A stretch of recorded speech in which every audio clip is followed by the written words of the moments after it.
السلام علیکم سامعین، آج ہم آپ کو بتائیں گے حامل حاضہ کو مطالبے پر ادا کرے گا۔ کرنسی نوٹوں پر موجود اس جملے کا کیا مطلب ہے؟ حقیقت آپ کو حیران کر دے گی۔ ہم سب نے ہی نوٹ کو ہاتھ میں لیا ہے، لیکن کبھی غور نہیں کیا کہ اس نوٹ پر لکھے گئے جملوں کا آخر کیا مطلب ہے۔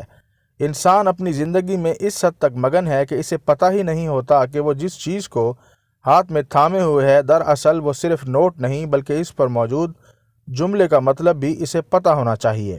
ہر نوٹ پر ایک ہی جملہ لکھا ہوتا ہے جو کہ بہت سے لوگوں کو پریشان کر دیتا ہے۔ اس کا مطلب کیا ہے؟ نوٹ کے اگلے حصے پر لکھا ہوتا ہے حامل حاضہ کو مطالبے پر ادا کرے گا۔ اس کا مطلب ہے کہ آپ کے مطالبے پر آپ کی حکومت آپ کو نوٹ کے برابر سونا دینے کی پابند ہے۔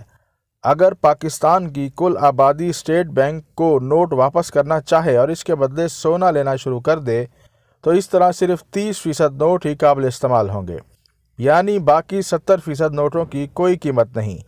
دراصل ان 70% نوٹوں کا سونا موجود ہی نہیں ہے، اس لیے ان کی قیمت ایسی ہی ہے جیسے کہ ردی کی۔ مزید دلچسپ معلومات جاننے کے لیے ہمارے چینل اردو انفارمیشن کو سبسکرائب کریں۔ شکریہ۔